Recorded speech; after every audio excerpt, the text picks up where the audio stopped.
Well, it is 61 degrees clear, Saturday the 5th. I figured we would wrap this thing up.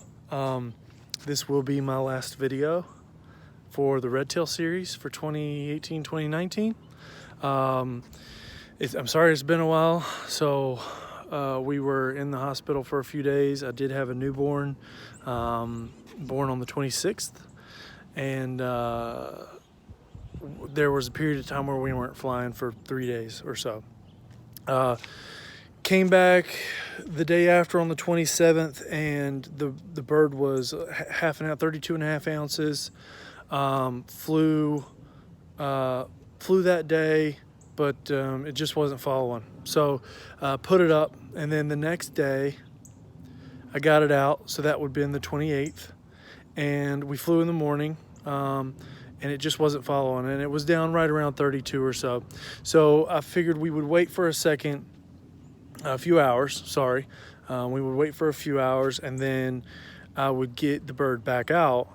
You know, the evening when there was something for us to hunt.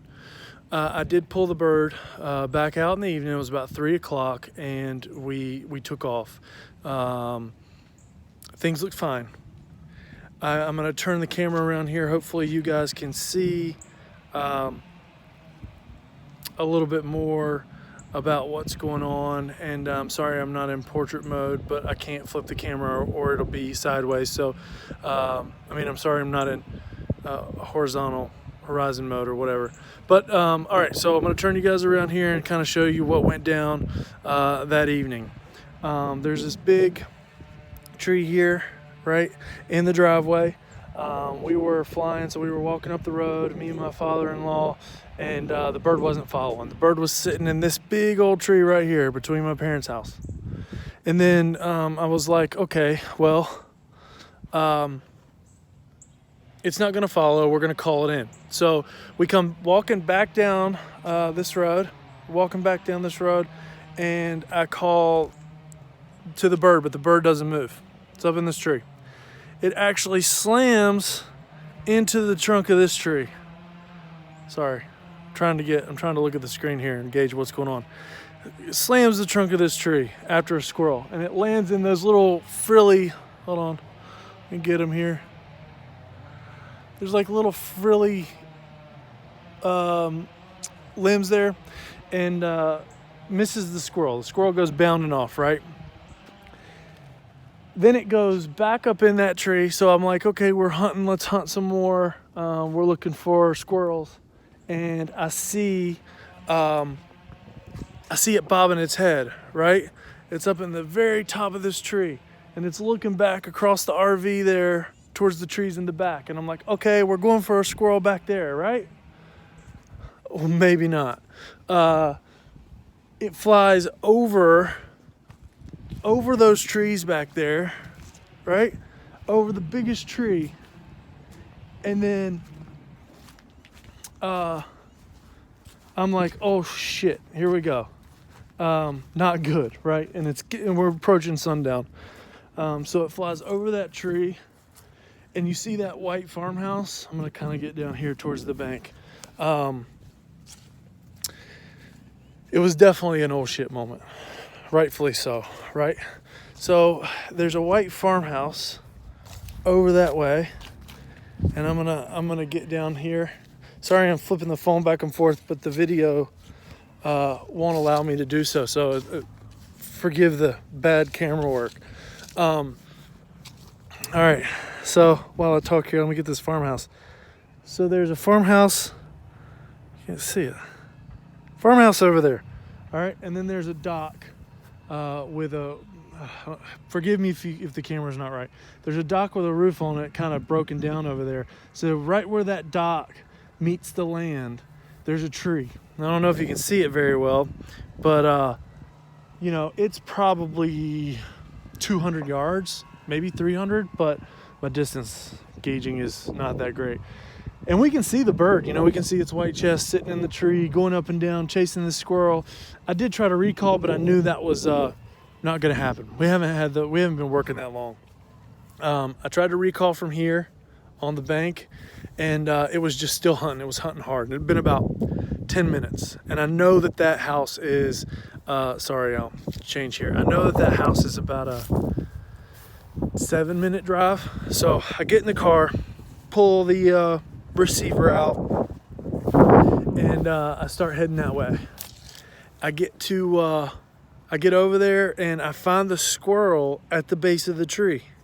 The squirrel's at the base of the tree, scared to death, but I don't see the bird. I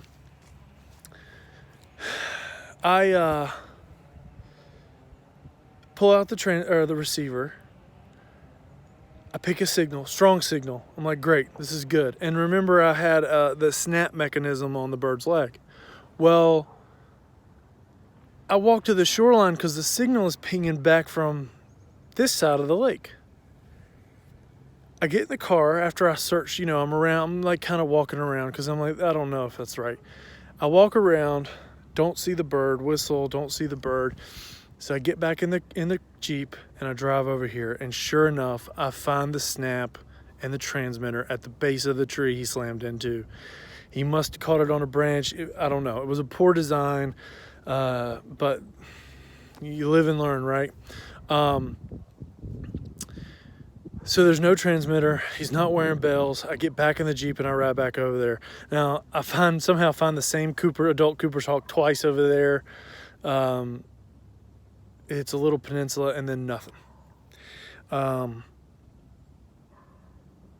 back over there before sunrise, and I don't, there's nothing over there. And this is a peninsula. It's not like, it's not like it goes deep either way.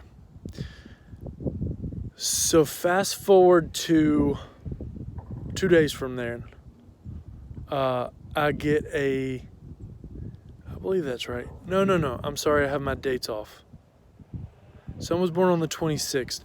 We got home on the 29th from the hospital. So this was the 31st that I lost the bird. I apologize for that. It's been a whirlwind of a last week or so.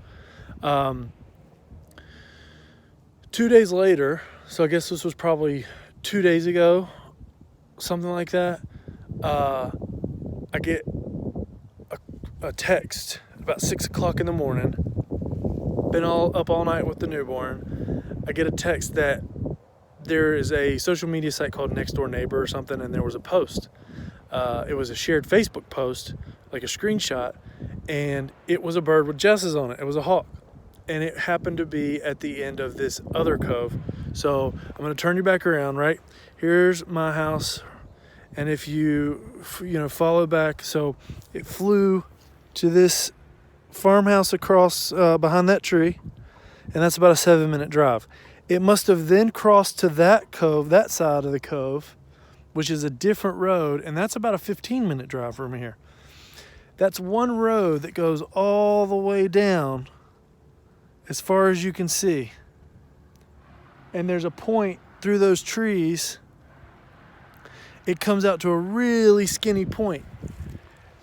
And it was at the very end of that point. So I hop in the car and I go out, and sure enough, nothing. And I'm out like the next morning from when the lady saw it. And I talked to the lady about the bird, and it's not out there. I've got a bunch of people looking, but of course now everybody knows about it and everybody's looking, but I don't think we're going to get the sucker back. They've got no way to track it, so I believe the season's shot. We still have a little bit of hope, not much. By now it's probably fat and happy, but we'll see you guys next season. Thanks.